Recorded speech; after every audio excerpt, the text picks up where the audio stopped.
Today, on account of M.Sc Inaugural program, I extend a hearty welcome to all our freshers. I wish you all to be an integral part of this great organization with open minds and hearts and embark on a path of unraveling knowledge and disseminating it to the world outside. We wish you a wonderful year ahead. Just as a flame glows upwards and knowledge also takes us to higher ideals in life, one lamp lights million others and still glows in its own glory. Similarly, knowledge spread from one to others and multiplies. An articulation by Buddha says, to walk safely through the maze of human life, one needs the light of wisdom and guidance of virtue. It is an exemplary example of what our institute stands for, to walk in the light of wisdom. I request our dignitaries to come on the stage for lighting of the lamp.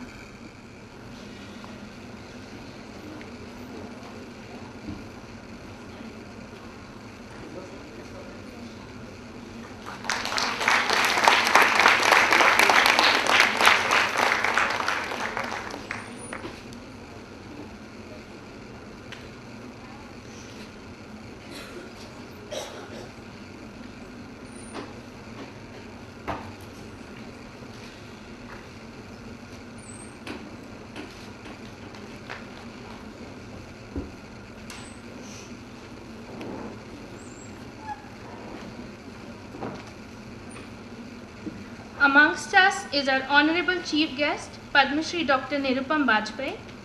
Dr. Bajpai is the youngest ever Padma Shri awardee and a leading economic advisor of his generation. Currently, he is the Senior Development Advisor at the Earth Institute of Columbia University in New York. He is also the Director of South Asian Program. He has been studying the challenges of economic development, poverty alleviation, and globalization, and is working towards combining economic development with environment sustainability. He has also been economic advisor to both central and state governments from time to time. Sir, it's an honor to have you amongst us today. I now request Dr. Jyoti Chandiramani to felicitate our Honorable Chief Guest.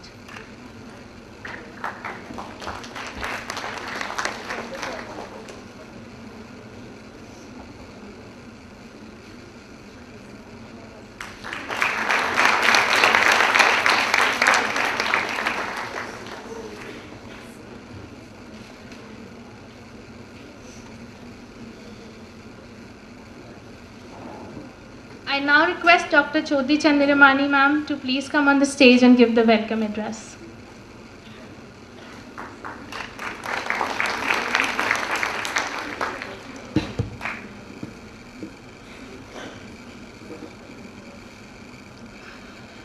A very good morning to one and all. This August gathering that has gathered here to celebrate and bring together this lovely Foundation Day celebration that we have. A warm good morning to you, sir, Dr. Nirupam Bajpai, our special guest, our students, our faculty, guests, dignitaries, a warm welcome. Welcome to Symbiosis International University, to Pune and to SSE. SSE, established in 2008, began with a UG program, an undergraduate program. Over this 4 years and 2 days, we've not only got an undergrad program, but we also have a post-graduation program and the PhD coursework under our belt for Symbiosis International University. We began with 87 students, and today we have crossed the mark of 400 students. I think it's a very big achievement. It began the first year with 2 faculty, and we are inching up to 15, and we every other day get lovely applications of people who want to join us, and we hope one day, sir, that we have an institution of 1,200 students, 50 to 55 faculty, and offering 10 master's programs. And that's where we are going to seek your advice, mentorship, as we move by this path. While we are offering these courses, we are also offering some certificate courses, which are 3 and 4 and 5 credit courses. Our first batch in the 3rd semester is going to have the innovative floating credits, which we are all excited about, where 12 credits will not necessarily be in classrooms, but they would be on the field. They would be doing research, whether it's in slums, whether it's with NGOs, whether it's with corporates. It would be moving outside the classroom and learning. We are looking forward to this endeavor, and we are looking forward to learning out of this.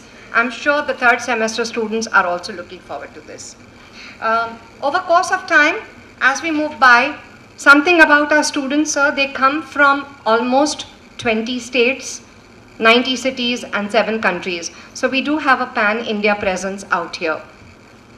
Further, moving from here to our faculty, one of the biggest achievements about our faculty is that they are all UG qualified. In fact, 100% UG qualified at a time when there's a dearth of faculty available. And what is so great about it is that each one is ready to learn, each one is moving up the learning curve and striving hard to take this journey along. We wouldn't have reached where we have without the contributions of the faculty. So in fact, students, I wanted to give a big round of applause to the faculty at SSC.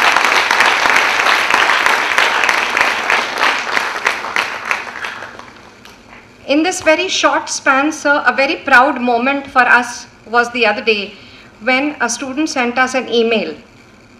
He sent us an email saying that he's got a paid internship with the Prime Minister's Economic Advisory Council. That is, yes, friends, Atul Singh. He's got 3 internships with the government. One where he's going to report to Dr. Rangarajan. He's going to be in the Prime Minister's Economic Advisory Council reporting directly to Rangarajan. He's also got an internship with the Ministry of External Affairs. And with this, before this, he was associated with APEDA, that is Agriculture and Processed Food Product Export Development Authority, under the Ministry of Commerce and Industry. Sir, our MSc students, this is the first batch that is reached to the second year, and they're going to graduate at the end of this academic year. They have had very good internships this summer. They interned with Tata Institute of Social Sciences, with Indian Institute of Economic Growth, with ISI Kolkata and Delhi, with Research and Information System Delhi, with IDF, Subhasis Gangopadhyay's foundation. They have worked in corporates with NSE, with HDFC, with ISEC Bangalore. So our students have moved far and wide. They share their experiences with us, and with these shared experiences, we hope to take them to higher and higher production functions. Moving from here, the first 2 batches that have graduated at the undergrad level have done very well for themselves. Last year, 14 of our students got their admissions at Gokhale Institute of Politics and Economics. This year and last year, we have 3 students with IGIDR. So we are making our little name, felt around everywhere. With Abhilasha, with Sumit, and with Sridevi being there, they're going to surely do us proud. We've also got a student who's got into Delhi School of Economics. So this just goes to show that what is being taught and what they are all about, they are moving in the right direction.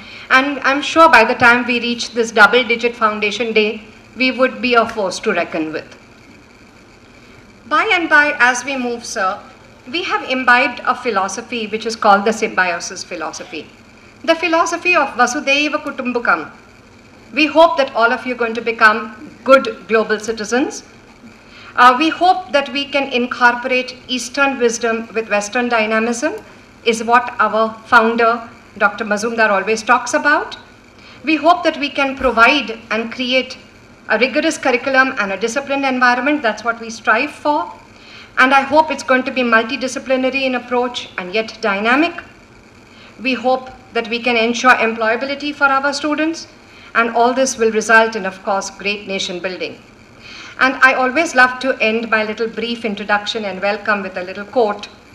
Sometimes we are a little restless, sometimes we are a little angry, because we always keep striving for perfection. And I found this quote which put me a little at ease today, and I'm going to read. It's a quote by David Burns. Aim for success, not perfection. Never give up your right to be wrong, because then you will lose the ability to learn new things and move forward with your life. Remember that fear always lurks behind perfectionism. So we're going to leave perfectionism aside, but we're going to talk about our little successes, because if we're going to talk about perfection all the time, we probably may be a little dissatisfied. But the little successes that we have got, let us applaud that and move forward. I solicit your cooperation, students, my colleagues, my dear chief guest today, to move ahead in this journey. Welcome to SSE, everyone. Welcome to the new academic year. Our faculty, staff and students all combine to form a strong foundation of this institute. This occasion gives us an opportunity to take stock of our achievements and to rededicate ourselves to the new challenges and opportunities that lie ahead of us. I request our chief guest to felicitate our faculty achievers.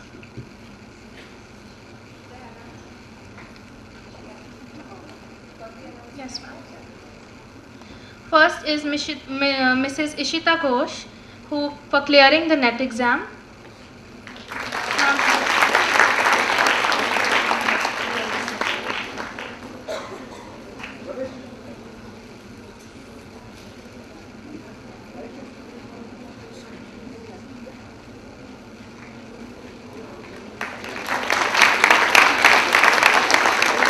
Mr. Krishnakant Roy for clearing the NET and SET exam.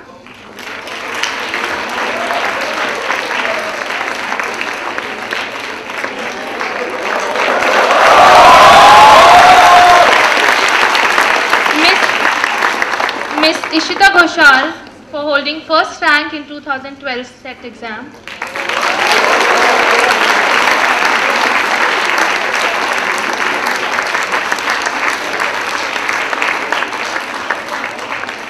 And Miss Khushbu Thadani for clearing the NET exam.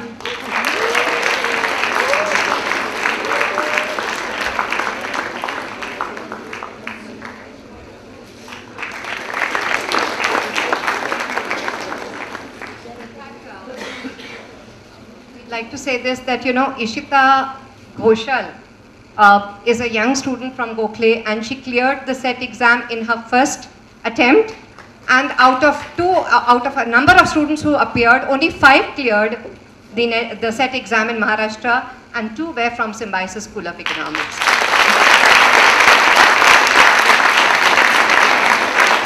One is Ishita and the other is Krishnakant. So congratulations to all the faculty.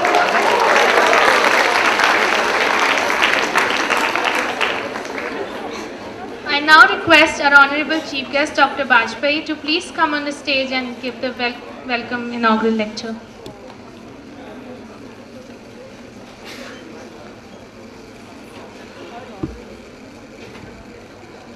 Thank you so much, Dr. Chandi Ramani, and thanks to all of you for hosting us. I'm here with my wife and my son. We took a drive yesterday from Mumbai to come here and spend some time with you.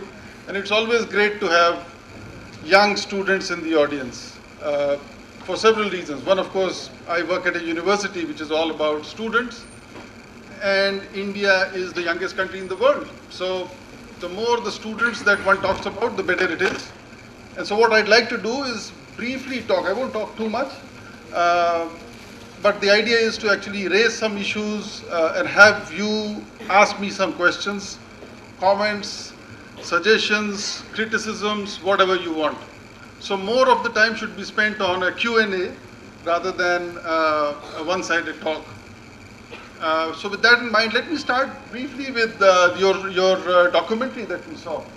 The idea that Dr. Mujumdar actually felt for foreign students and thought of an institute where they would come. I want to just, because I relate to that a little bit, tell you a small incident about how I have played a very modest role in this regard with regard to some African students. So back in 2004, I was visiting one of our villages in Ethiopia. And while going to that village, there was a stopover at a city called Mekele, which had an institute called Mekele Institute of Technology. In short, MIT of Ethiopia, not of the US. And we learned there while at that institute that institute had only 4 faculty members, 60 students, all bachelors. Of the 4 faculty members, 3 were Indians, 1 was a visiting Japanese, and they didn't have a master's program. So what they said was, we don't have capacity to start a master's program. And after that visit, I came back to India and spoke to the Indian leadership to think about a scholarship program for African students to come to India to study and actually go back after they've done their studies, to go back to teach, because the idea was to create capacity at the African end. And little did we realize at that point. Okay. Does this work? Okay. So the idea was essentially to set up. You'll need this. To set up a program of scholarship, which the government of India did. We started off with a small set of 20 scholarships, and you would be actually surprised to know that now the government of India has approved 22,000 scholarships for all across Africa, for students to come here, study, but the condition is they have to go back, and they have to go back and add to the capacity in sub-Saharan Africa. Anyway, so that was a small thing because I thought it related so much to what Dr. Mujumdar did while starting off this institution. And of course, congratulations on your 4th birthday, and I'm sure it will do very well, and much before you reach double digits in terms of your birthdays, that this institute will go a long way and play a critical role in really developing skills that India needs, and young minds to be trained on a lot of issues relating to development. So what are we doing today? We're talking about a paper that my colleague and my boss, Jeff Sachs, and I wrote last year, which was called India's Decade of Development, looking back at the last 10 years and then looking forward to the next 20. This paper, actually, just to give you a little background, is a sequel to another paper that was written back in 1999 when we were at Harvard University. It was called just India's Decade of Development. The idea was that the first 10 years of the 21st century can actually become India's decade of development, that a lot of things will happen or are likely to happen, which will lay down the foundation for decades of strong economic growth. And so that paper was written and presented to the then Prime Minister Atal Bihari Vajpai on the 13th of January 2000, and certain goals were asked for. We requested that the government think about at least 2 substantial goals for the nation that the government should announce, and then put together strategies behind them to achieve them. Goal number 1 was the idea that by the end of the decade you will try to attain doubling of per capita income. So if your per capita income in real terms in the year 2000 was X, it will be 2X in real terms by 2010, which would essentially mean you would have to grow at about 7% over 10 years to double per capita income. This was an ambitious goal, nothing of the sort that India had actually ever achieved in the past, certainly way above the thinking of the government at that time. So we faced a lot of opposition to the idea that we set up a goal which is completely unattainable, but we thought that was not the case, and that if the government were to do a few things right, and the private sector would play the role that is expected of them, that India could actually double its per capita income. And the bigger idea behind that goal was the following. India had always fell short in terms of ambition, in terms of goals, in terms of vision. And so the idea with the goal was that you would set big targets. You would tell the rest of the world that you have arrived, that you are thinking big. And not only are you just big in size, but you're actually thinking big, and you have a big vision. So that was the underlying idea behind that goal. And the second goal was about literacy, because what we found was at that time, given India's literacy levels, with the definition of literacy being that if you could write your name, you were considered literate, the literacy rate was about 50%. And the world moving towards what is called a knowledge-based economy, you couldn't afford to have half your population illiterate. So the goal that we thought of was to suggest that you should try and attain universal primary literacy by the year 2010, so that every child in this country who is school-going age is not at home, is not on the farm, is not on the roads, is not playing on the streets, but actually is in the school, because that's where he belongs at that age. And so that goal was set up as a second goal for the government to consider. Fortunately, the then Prime Minister did agree to both the goals. They were announced on 15th of August 2000 in his Independence Day speech. And both of them actually went, I would think, a fairly long way in terms of putting together a framework to achieve these goals. So with the second goal, what was set up was popularly now known as the Sarva Shiksha Abhiyan, which was started in November of 2001 with 150 crores of rupees. Today that same program runs to 23,000 crores. This is all Government of India money, which is your and my money. It's public money. It's the 3% cess that you pay for everything that you buy. So it goes directly to schools. This is much needed, very significant in terms of investment, and has achieved quite a fair bit of what it was supposed to achieve. Of course, there's a lot of room to achieve further, especially when it comes to quality of education in these schools. But at least now 93% of India has what is called a school. It might be just 2 rooms and 1 teacher, but there is a school. So if you want to send your child to a school, there is a school in your vicinity called a school, which might be just 1 teacher in that school, but it's better than having nothing. That was the case in the past. Okay, so 2 things happened because of these goals. One, of course, there was a debate in India in the, most of you may not remember, but some of you may, in the early 2000s about setting up goals which are not attainable. And so we were, there was a lot of criticism about our paper in the press. People wrote that we are far from reality, that India cannot do this, and so on. And then gradually there came another school of thought which said, well, actually there's nothing wrong with this. You need to dream big before you can realize anything. And so we saw 2 sides emerge on this debate, whether India should be doing these things. Finally, that debate died down, and India did actually do a fair bit in the decade. Now that it's over, that's why the title, looking back at the last 10 years and then looking forward to the next 20. So what happened because of the goals? 2 things happened. One, as I said, on the education side, in terms of literacy, there's a lot of movement on access to schools. I'm not talking about quality, I'm talking about access, because that's the first step. Didn't happen in the last 60 years of independence. Something that India's first Prime Minister should have done, but didn't happen. And on income doubling, what happened literally was that because of the 2008 economic crisis, India did slip down in terms of overall growth, and actually went down quite a bit, considered to the fact that it was doing 9.3, 9.4, 9.6% in the prior years. It fell down to 6.8 and 7 and so on. So India ended up achieving about 65% of that goal. Didn't achieve the full of it, primarily because of external crises, internal investments that should have happened, things like special economic zones which should have happened properly did not happen, and so on. There are several reasons for it.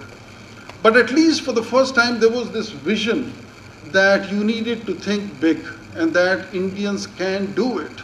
The idea that we cannot do and hence we should not think big was actually falsified. And so now we have found over the last, at least the first 5-6 years of the first decade, that there was growing acceptance to the idea that you could think big. And that's absolutely critical as you go forward. And I say this more and more for youngsters, to think big, to dream big, and only then you will make it to bigger levels that everyone aspires for. One interesting thing that happened because of the goals announcement by the Prime Minister was that the Chinese president announced similar goals for China. And you would say, why? And the reason was fairly simple. China was in any case doubling its per capita income, whether they had announced the goal or not. And they said, well, we are doing this already, let's announce it, get the credit for it. And the Chinese president announced the same goals for Chinese per capita income doubling, which incidentally it was doing in 7 years, not in 10 years, just because of the higher rates of growth in China. So that was the first paper, essentially laying the ground for some broad framework thinking in terms of how the government should think about whether it's the Planning Commission or the Finance Ministry or the Prime Minister's office. The second paper, which was written last year, looks back, assesses what has happened, also looks at what are the challenges ahead. So we say, what are the challenges going forward in the next 20 years? And so in terms of our assessment of the past, as I said, on income and education, of course, there was some movement, but importantly, some ground has been laid for these things to happen. More importantly, between 2000 and 2006, just 6 years, some major governmental schemes have been put together. Of course, I am not an advocate for all these schemes because they are all ridden with all sorts of bureaucratic and other problems. But public investment in these sectors was very critical, and that has begun to happen. Now the question is whether we have the service delivery of the type we want or not, but at least public investment has begun in rural areas. So you start with roads. There was a major roads program that the then Prime Minister started, which was connecting the 4 metropolises, and then there's the Prime Minister's rural roads program and so on. So connectivity was very critical. The education program, as I mentioned, was started in 2001. Subsequently, there was a program on rural drinking water supply, which is again a huge program. Of course, again, as I said, has to transcend all the bureaucratic problems that we have in these governmental programs, but at least a major nationwide effort was put together for rural India. Similarly, on the electricity front, a lot of investment has gone into electrifying India's villages, and we'll talk about the outage a little bit later. But the question was, these villages never had any electricity, so they were out all the time. The question was how to bring them back on the grid and provide them more of power at the required times. And then there was the National Rural Health Mission, for the first time in the post-independent history of India that the government ever thought about public health. This is incredible. For a country of 1 billion people, we spend 1.4% of our national income on public health. It's a shame because this is far too low than what it should be, and hence we've not paid attention to the sector which is called public health. We didn't have a school of public health in this country up until 6 years back. Again, for 1 billion people, it is incredible that we never paid attention to the idea to set up a school of public health. And when it was set up for the first time, there was huge problems of faculty and students both, because there were no teachers. The discipline did not exist, hence there were no teachers, and the students did not exist because there was no discipline. So we had to actually get students and send teachers abroad to get trained and come back and teach. So we are now in the process of setting up several schools of public health across the country by the Public Health Foundation of India. So all in all, whether it's health, education, electricity, drinking water, roads, all absolutely critical sectors for the development of any country, more importantly for India of the size that we are, happened only between 2000 and 2006. It is really incredible. And one of the reasons for that going forward was that in 2004, when the government lost, it was primarily a rural backlash. The rural population essentially saying, what is in it for us? You're saying India is shining, India is growing at 9%, but what is in it for me? And that's where the rural backlash led to the political leadership realizing that it is important and it is time now to start investing big sums of money in developing rural India. Because all said and done, India will do well. Indians and all of us who are in the middle class in the cities will reap the benefits, but those who will be left behind are the 700 million in the rural areas, because they're languishing there for want of basic sectoral benefits, whether it's waters, health, education, roads, electricity, and agriculture stagnating. Agriculture is not doing as it used to. And so that's a whole other ballgame about challenges going forward. So let me go into what are the key issues going forward for the next 20 years. First, I think it's all about rural development broadly. So we have to think differently about agriculture. India needs a second green revolution. The first green revolution has run out. You've got to think about green revolution in select parts of India. It's eastern UP, it's Bihar, it's Madhya Pradesh, parts of Rajasthan, Orissa. These are the places where you need a second green revolution.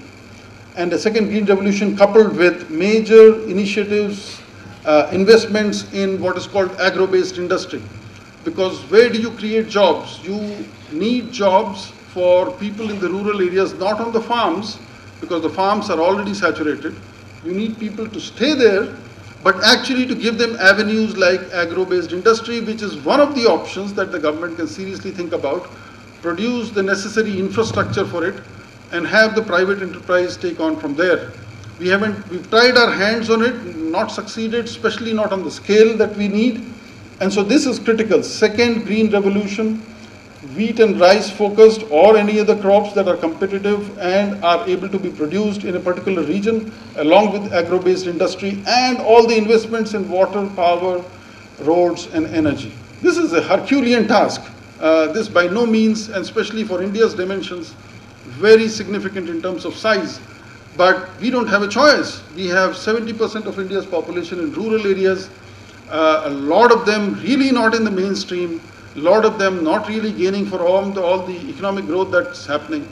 And so they need to be brought into the fold much better than they have been in the past. So I'm really brushing aside a lot of other issues, but actually talking about big issues that you can raise questions about. Second question, I think, is what we call urban sustainability. Because increasingly growth comes largely in urban areas. It's service sector oriented. Most of India's growth for quite a significant portion of the last 20 years has emanated from urban areas. It's service sector led. But urban centers in this country have not been planned. They have to have perspective plans to think about whether they have the capacity to hold on to tens of millions of people that live there and tens of millions who might migrate in the next 10, 20 years.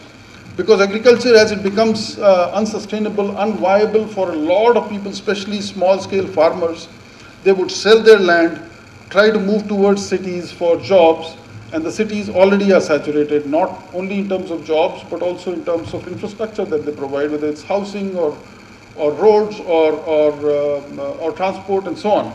So the question really is, are you creating the right framework for India to grow at the rates that you want, for the poverty to be eliminated over the next 15, 20 years in the areas that need them? So big investments and reforms in rural areas for sure, and a complete revolution in urban sustainability, as we call it in the paper, as far as thinking of urban development is concerned. You've got to think about urban development in a completely different mindset, cutting across sectors, trying to make as much of horizontal integration as possible, because right now a lot of it is vertical and doesn't talk to each other.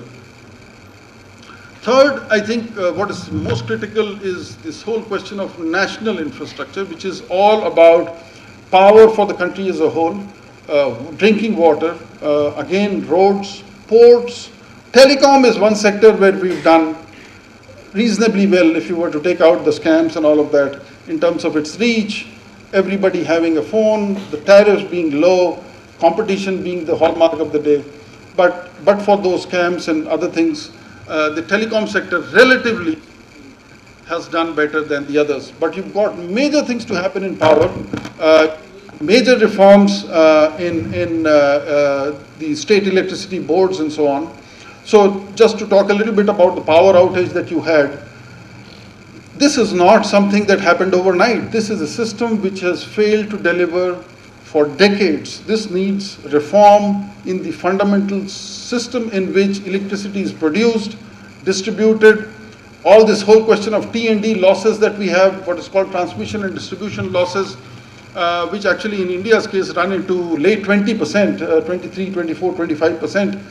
T&D losses, transmission and distribution losses, essentially are seen as losses while electricity travels through the grids, and during transmission there are some losses. But in India, because there is so much of theft of electricity, you have a shop on the street, the guy pulls up a wire, he's got a bulb glowing on his shop, there's no meter, he's getting it for free.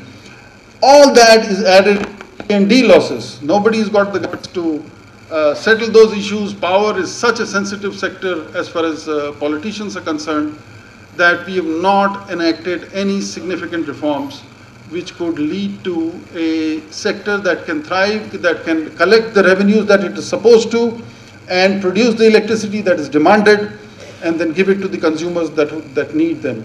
So the recent outage has a long history behind it. It was a disaster waiting to happen. Not something that we could forecast when exactly it will happen, but it was something that was expected to happen because of the non-involvement of the leadership and the decision makers in taking some harsh decisions in the power sector. Two quick things on water and climate change. Water is one sector again where we have huge problems. It's a shame that after 65 years of independence, we still have not provided clean drinking water for everybody. We are far from it. We have done enough on water conservation. We have not done enough on water resource management. We have not done enough on rainwater harvesting.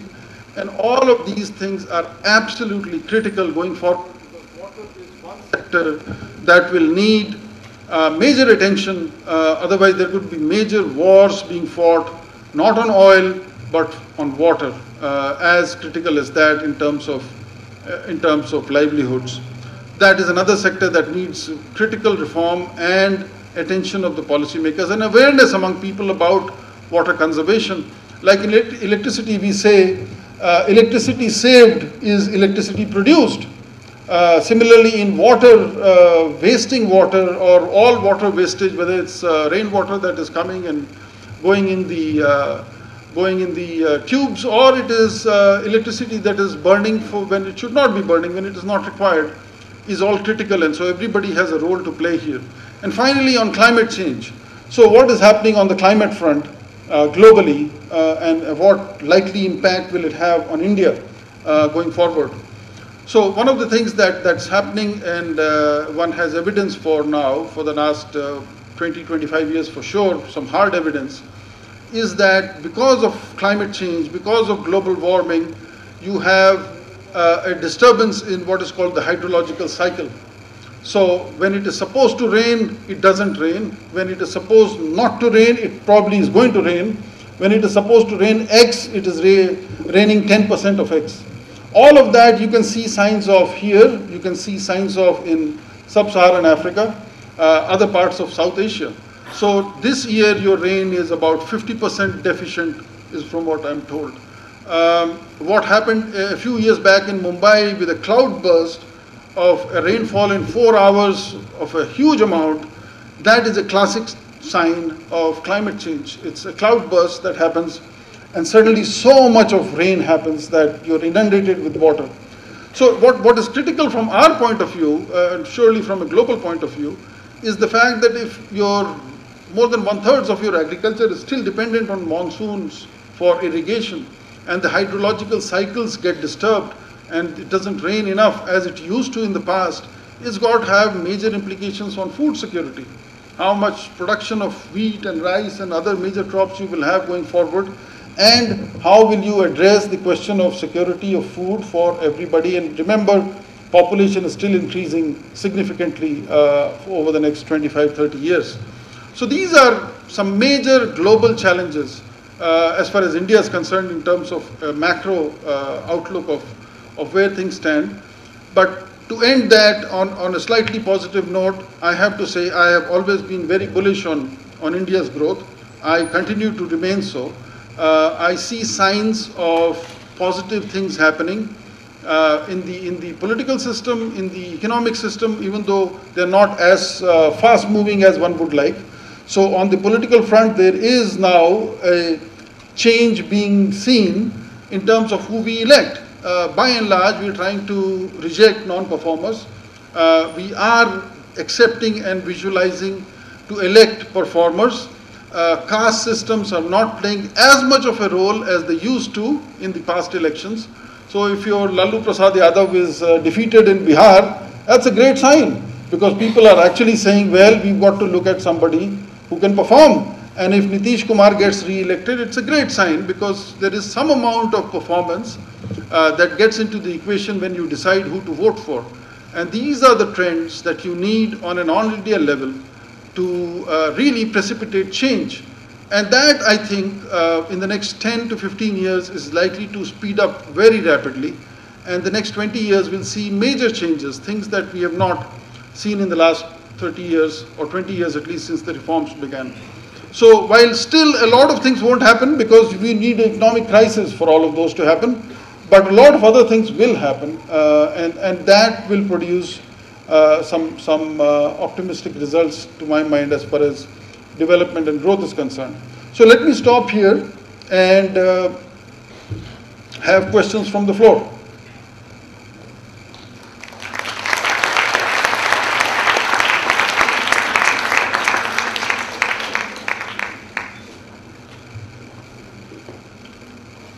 Yes, please. Yes.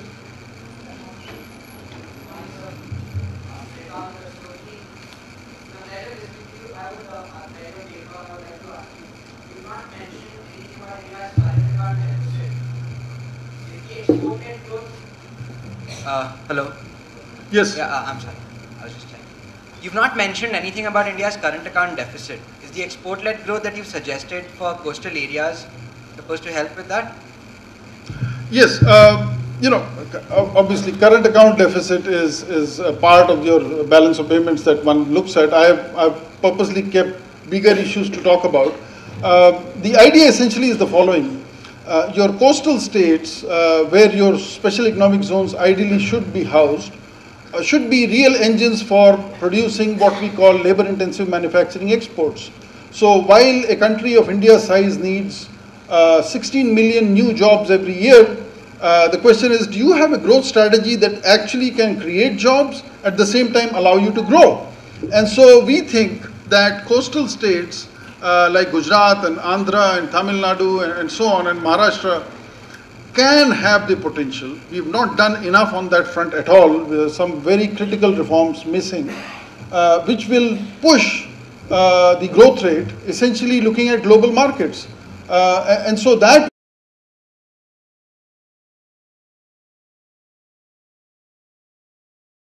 Good morning, sir. It's a pleasure listening to you.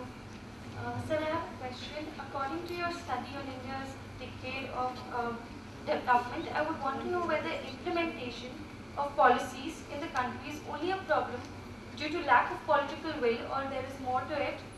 And also, does the civic sense and the will of the people play a role? Sorry, I couldn't get the first. Can you speak a little louder? Yes, sir. So I wanted to know that according to your study of India's decade of development, I would want to know whether implementation of policies in the country is only a problem due to lack of political will, or there is more to that. And also, does the civic sense and the will of the people play a big role? Okay. Yes, implementation certainly is a huge problem, because we see this right now. I'm actually working, now that I'm based in Mumbai, we've put together a project, and I'll describe that project to just give the answer to your question. It's about what we call model districts. So India has about 660 odd districts, and we've picked up 5 districts from all over India in 5 different states. And the idea is to see if we could implement international best practices relevant to India in the field of public health and education in these districts, to make them models over the next 5 years. So that if they do become models, then the lessons from there could be then scaled up into other districts. And that's exactly where this implementation business becomes a problem. So I'll give you an example from the state in Assam where we work. We have complete political buy-in. I know the chief minister, I know the health minister, I know the secretaries, I know the district collector. Our team works with them all the time. We have all of that. We have access to the prime minister. We have all of this. But still there are bottlenecks. So while access is important, it's not the end of all. So it doesn't mean that if you have a foot in the door and you can enter the Prime Minister's office that everything will get solved. No, it doesn't work that way. We have a system to go through. We have a bureaucratic mindset. We have to transcend how bureaucrats think. They want to protect their power and authority. We have to think how to get them down to think differently so that while they can still retain some amount of authority in decision making, they at the same time push some of the criticism. It's very difficult because these are the very bureaucrats who are going to lose by a certain reform going through. So he or she is going to lose the decision making authority that they have had in the past with a certain reform going through. And so implementation becomes a huge problem because first we are talking about huge bureaucratic structures, number one. Then we are talking about a federal structure from the center to the states, down to the district and down to the village. Such a big system of transcending bottlenecks at every stage that you encounter. And then finally, a big problem that India has, which we have not tackled at all, is called complete lack of control and oversight. Nobody is being watched, nobody is being punished, nobody is being rewarded if you are doing well, like you did for your faculty achievers. There are no rewards in the system, in the government. So we've been trying to put together a system to think differently in the government, to put together a model of governance which is different from the existing one, to say that punish the non-performers, reward the performers. You can't just do one, you've got to do both. You've got to have a carrot and a stick. You cannot do only with the stick and you cannot do only with the carrot. Right now, we have none. No carrot, no stick. So whether you perform or not, nobody is bothered. So control and oversight and accountability and management are extremely critical, and that's where implementation is a huge problem. Okay, now civic sense, you said, yes, I mean that's, no policy can do anything about that one. That's your mindset, that's your thinking, that's how you perceive things. We clean our own houses and we throw the garbage downstairs or wherever else, as long as our place is clean. So we've got to think differently. We've got to think about queues. For example, it's very hard to find, at least Bombay, there is some sense of queues. There is no sense of queuing up. There is a system of one after the other. Or for example, you go to the Delhi roads, people are driving all over the place. These are big, wide roads. So if you stick to your lane, you'll get there faster. It's just basic traffic sense, but it doesn't exist. In the country's capital, it doesn't exist. In Bombay, it does, and I think partly because of constraints, because the roads are so narrow that if you just don't stick to your lane, you will never get anywhere, right? So the system has forced them to stick to a lane to a certain extent. In Delhi, it doesn't do that. So these things will come over time. They will, for example, the Delhi Metro, I'm told, is a very well-maintained system. And so probably people are thinking, this is a new acquisition. This is for us, let's keep it clean. That's a great sign. It's a great sign that people have started to think differently. And more importantly, let me end on this note that India is a young country that I started with. So, if you look at the globe, India is the youngest country in the world today. By far, there's no country that is younger than India. And India will be the youngest country for the next 45 years, given the demographic trends that we have. 30% of India is below 14 years of age. 30% of India, which is 360 million kids below 14 years of age, which means they're all school-going kids. 210 million out of those 360 are supposed to go to school, grades 1 through 5. That's the base of the pyramid. You've got to fix your school system so that you have these children going to school and the schools performing. In fact, I have started in our education project a theme called School as a Way of Life. You've got to think of a school right from hygiene, discipline, nutrition, education, and relaying these messages into the families where children stay and then into the communities where they stay. So that being the case, it's important that young minds, young people, the asset that this country has in such abundance actually thinks and acts the way they think. It's important for them to think differently, think big, as I said right in the beginning, and you are the future. So that's the answer to your question. Yes.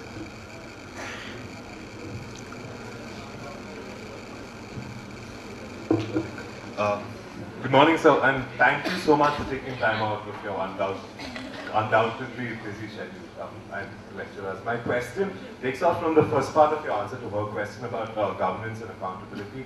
While alluding to urban sustainability, you mentioned horizontal dissemination.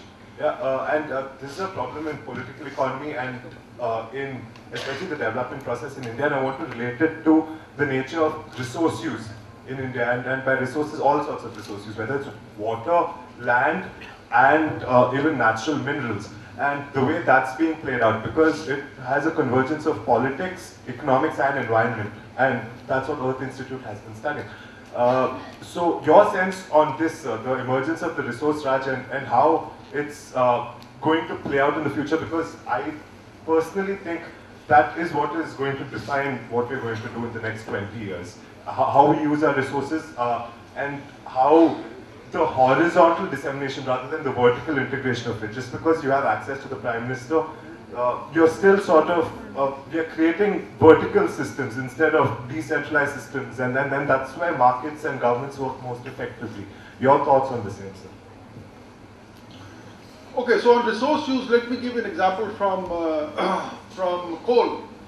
Okay, coal, electricity, climate change, and so on. Just one example to illustrate the point.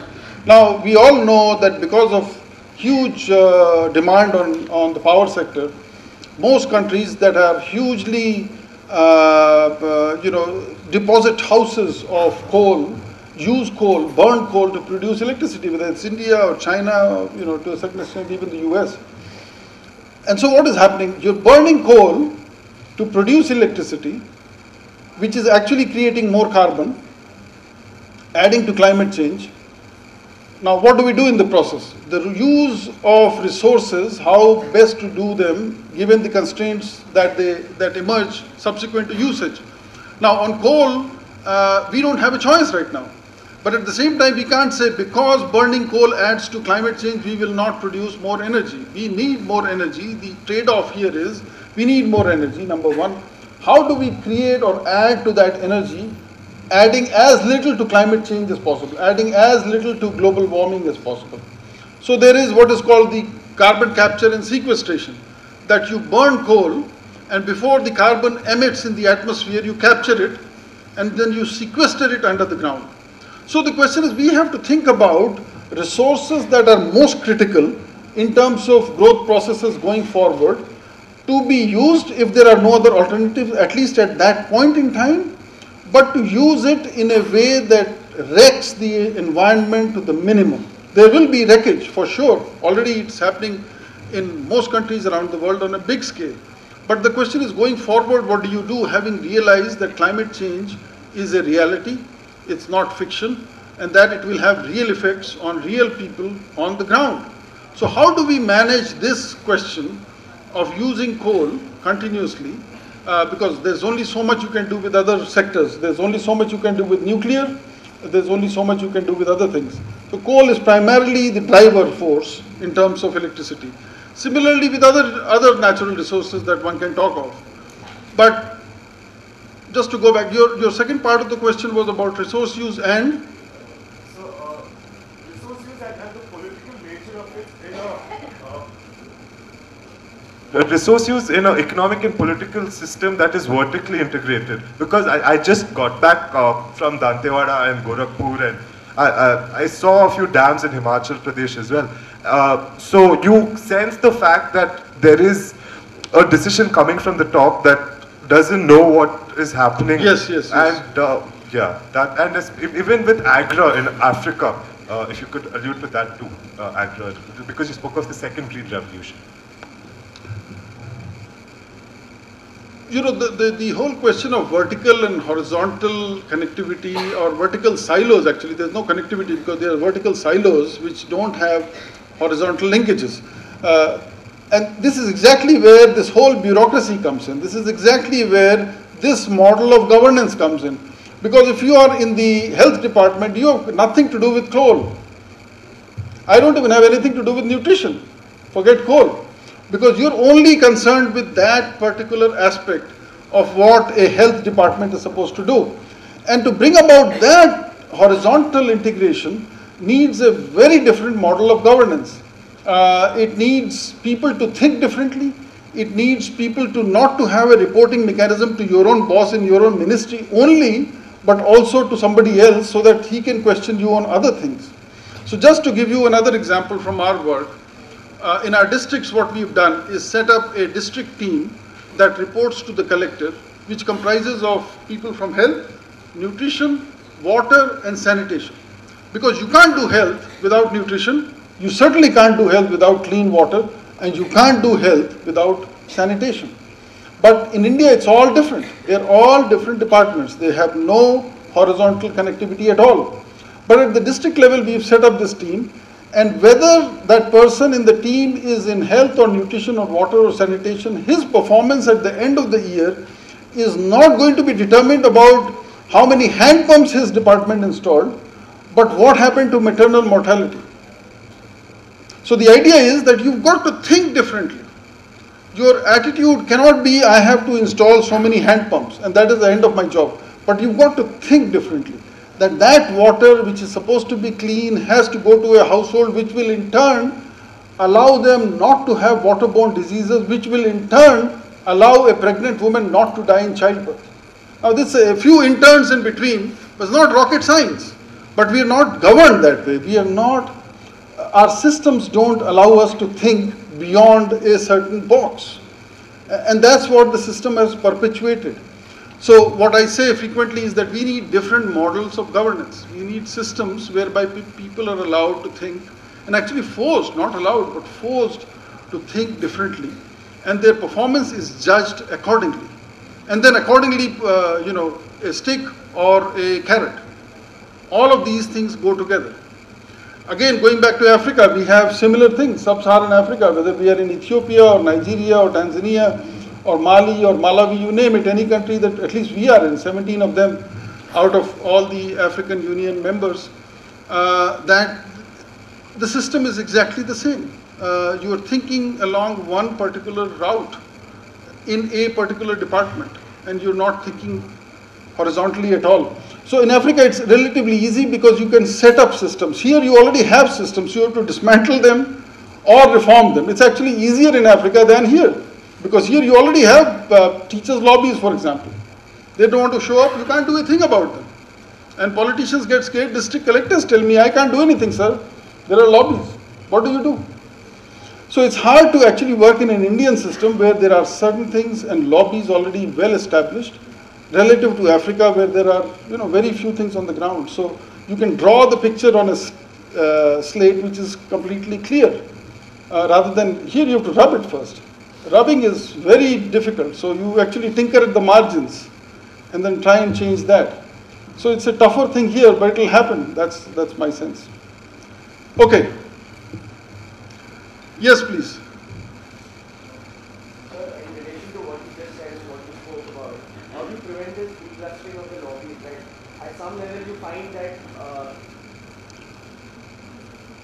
In relation to what you just said right now, how do you prevent this declustering of the lobbies? Like, at some level you find that at the genesis of every problem, it's governance in India. And studies have shown that good governance can, every 10 years, it can yield close to $1 trillion in incremental wealth for us.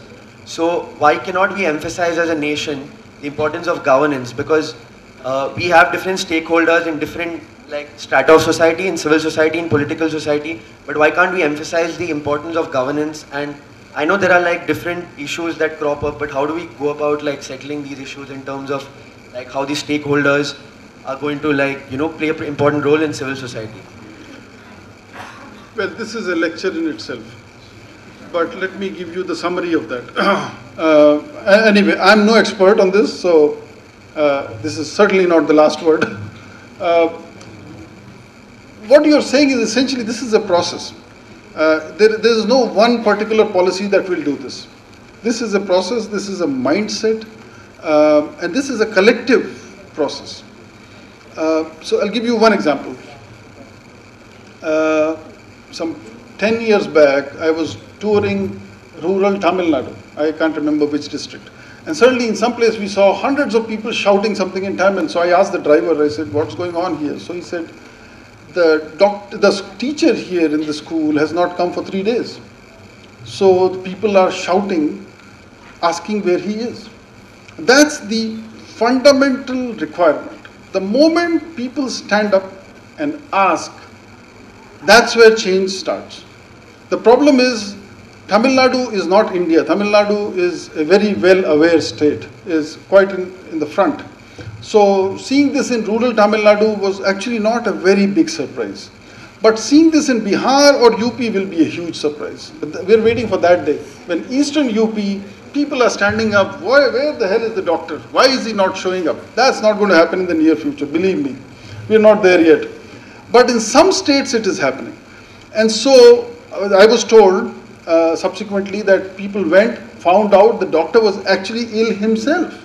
He had 103 fever, but there was no way to communicate to anybody that he can't come, so he stayed home. But the fact that the people stood up and asked for a doctor to show up is the most important thing. And that takes forever to happen, for collectively, because individually all of us can do well. One of the big problems in India is we are not team players. We don't work in teams. Individually we can excel, but we are not team players. So this requires teamwork. You want 50 people to stand up outside a school or a clinic and ask for the services because they deserve and they pay for it. And that's the point when these things will change. So when you're saying governance, why doesn't governance change, or what can we do to change that governance?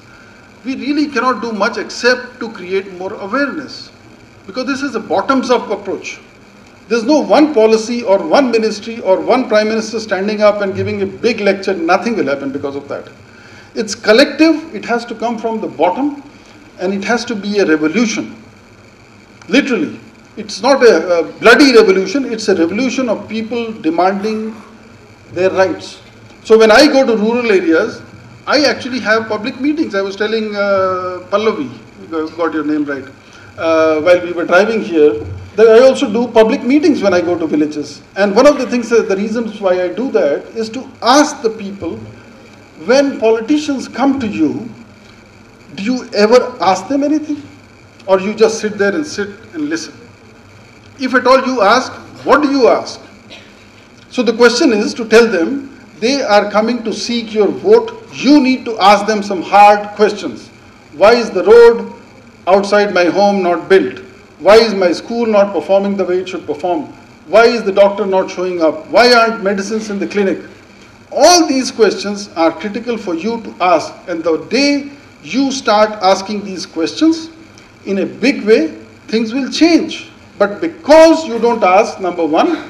Number two, in the past you've been voting on caste lines, because X is my caste, I'll just go with X. I don't care about what X does. So that change cannot come with any policy, cannot come with one statement, cannot come with even a few years of engagement. That has to come in a democracy when people are really fed up. And I'm sorry to say, Indians have incredible patience. Incredible patience. They can take a lot of crap and they keep taking it. I want to add something here, sir.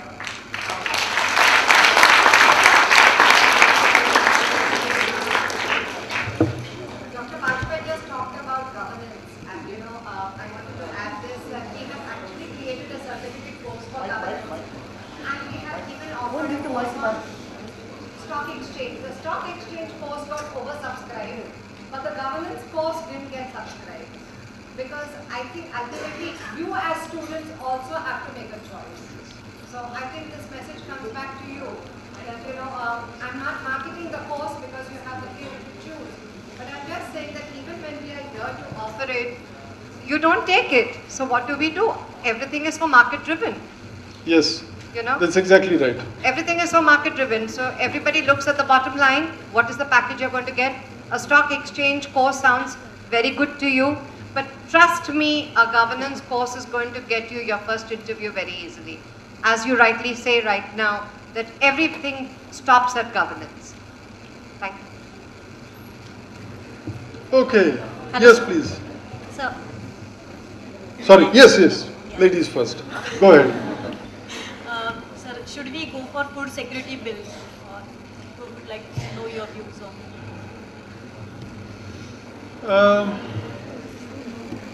In general, I think I like the idea of food security in general, but I'm against the idea of governments getting involved with things beyond a point. For example, your National Rural Employment Guarantee, which is fine. I mean, I completely agree with the concept, but you cannot absolve your responsibility by simply setting a program and saying, we'll give you 100 rupees per day, show up and do work for some time, and 100 days of work is assured. That's a stopgap arrangement, is fine, but not as a strategy to create jobs. Similarly, food security in some sense is all right because that is a very primary requirement. But how do you actually, what are the provisions of that bill? How is that food going to be secured? First of all, who's going to produce all that food if you have rainfall shortages?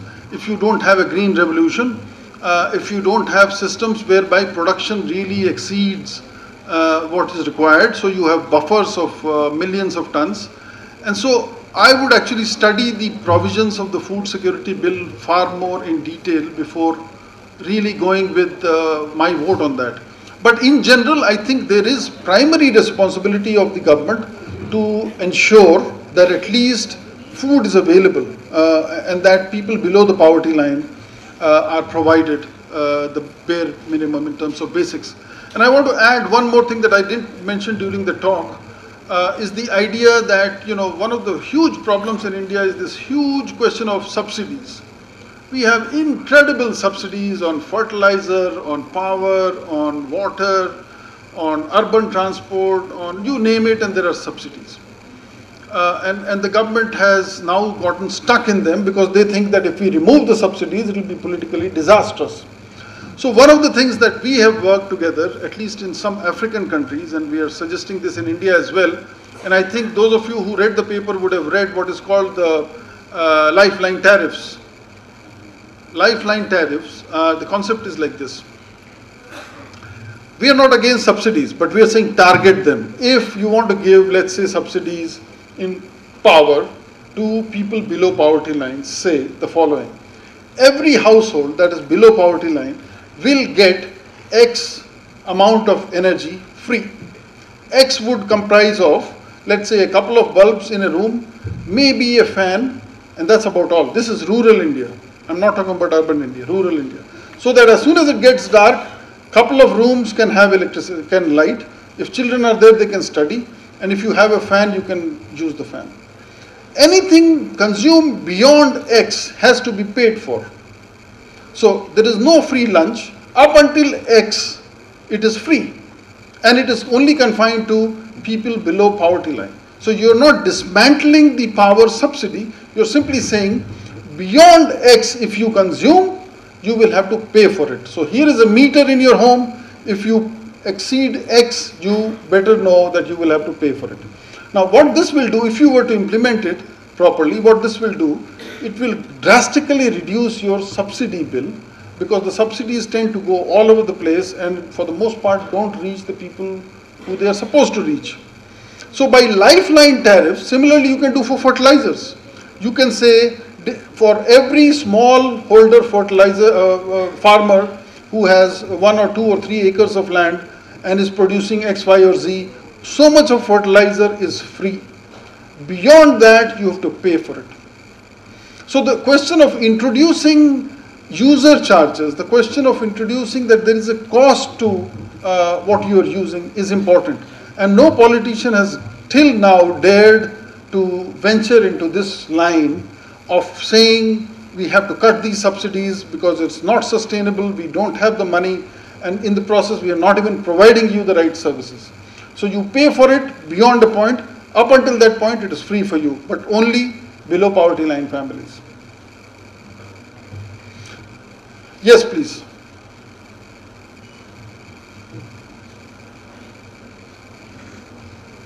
So, is it possible to strike a balance between development and mitigating the anthropogenic climate change? And does India have an advantage over other countries as a late entrant to the whole concept of economic development? You said development and climate change? Yeah. Well, as I said on the carbon capture and sequestration, that's one way of doing this. But let me give you a little background to this question. About 6 years back, 6 or 7 years back, the government of India's position was climate change is a problem of the West. They are the ones who've created it. We have nothing to do with it. We will not do anything about it. That was the government's, in very blunt terms, position. And I had the high honor to engage the government on this question, and here was my suggestion. This is, what you're saying is actually right, but should not be your position, because you're going to get hurt with this position. So your position should be the following.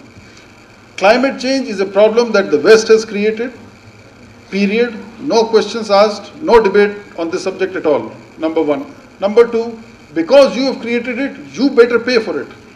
I will not use my money to develop clean coal technologies. I need you to spend your money to produce clean coal technologies and give it to me so that I can then implement them in India. I will spend my money on water and clinics and roads and schools. I will not do anything on the climate front. That should be your position.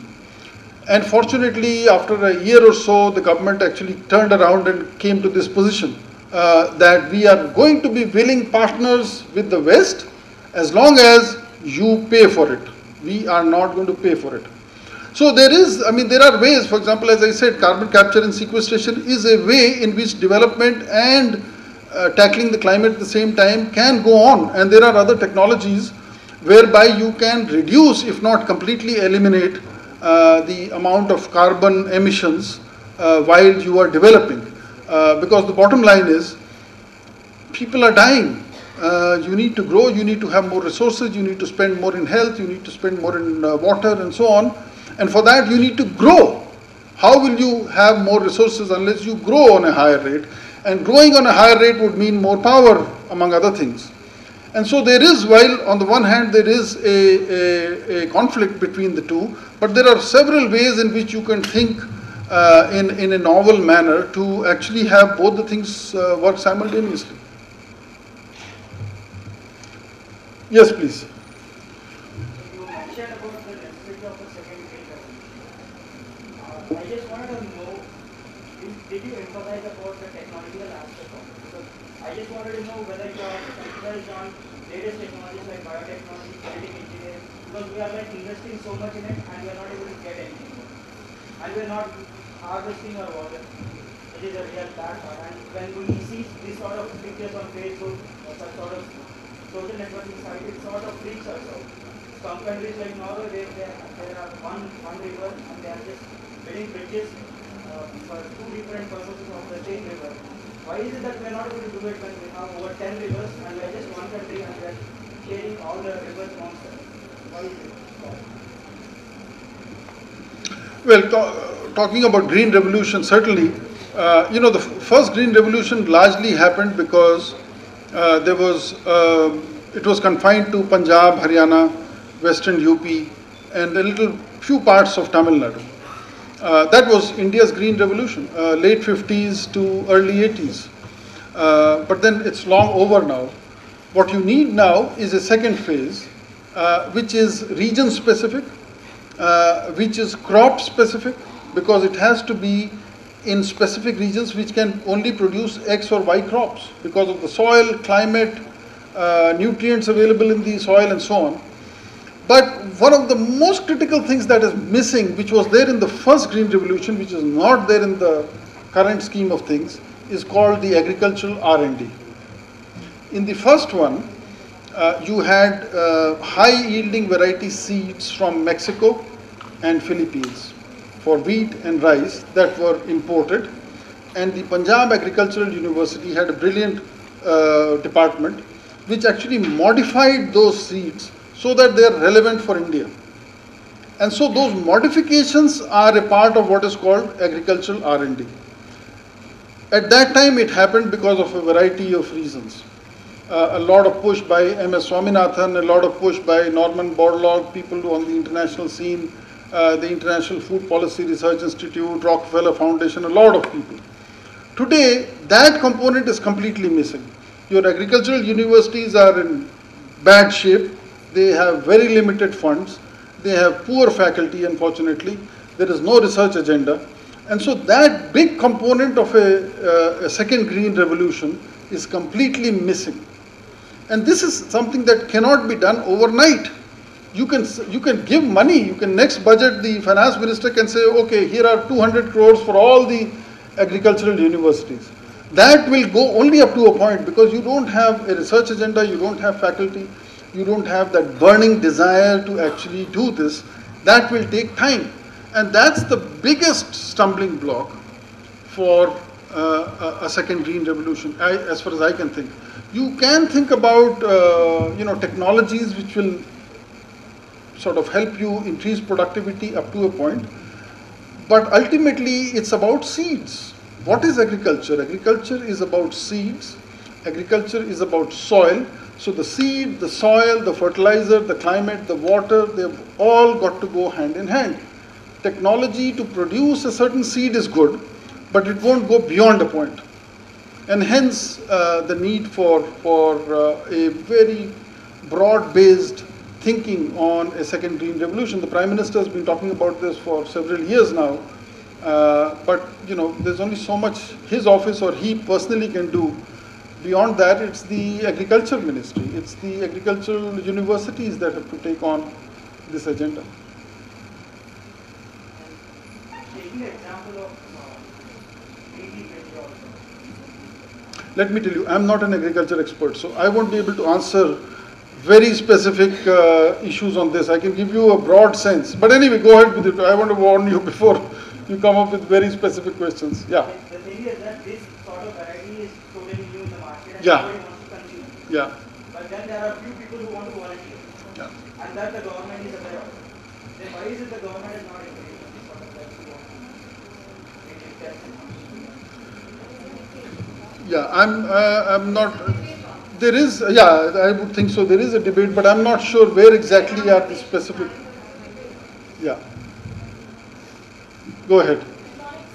Actually, my question is, since you mentioned economic crisis in the country would lead us to a reality check sort of a thing, but do you project there would be an economic crisis in the next 20 years in India, so that there is a chance that the government would realize and there's a chance to dismantle to come up with something new? It'll be much earlier than 20 years. The question is what sort of economic crisis? I think you won't have an economic crisis of the sort you had in 1991, because the 1991 crisis was a balance of payments crisis. Your foreign exchange reserves had dropped significantly. You had like 15 days worth of imports available. You had to actually airlift gold to Bank of England to get $200 million. You were on the verge of default. That you're not going to get there very soon, because you have $300 billion in the foreign exchange reserves, and that's not going to happen very soon. Even if you are full gas on the wrong road to go, it'll take a while.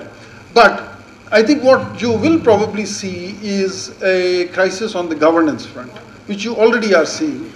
People are really getting fed up, which is good, because they need to really stand up and start questioning. That, I think, will come when you will see in states and in local elections where people who have not performed being thrown out, and those who are performed will sort of get re-elected more and more. And that will add up the momentum for people finally to be in office who would know from day one that if they want to get re-elected, they better perform. Now the question is, how will they define perform? That you and I have to set. We have to say performance is measured by blah, blah, blah. Here are the 5 indicators which will measure performance. But they will get the message that if they want to get re-elected, they have to perform. And so that crisis will come sooner than an economic crisis of the sort that we had in 1991. And that crisis will instigate a lot of rethinking. Yes, please. I have a hypothetical question. That if we don't have an economic crisis, but hypothetically speaking, the 22 approximate reforms that are tabled in Parliament today, if they are enforced with reasonable trust, without the economic crisis,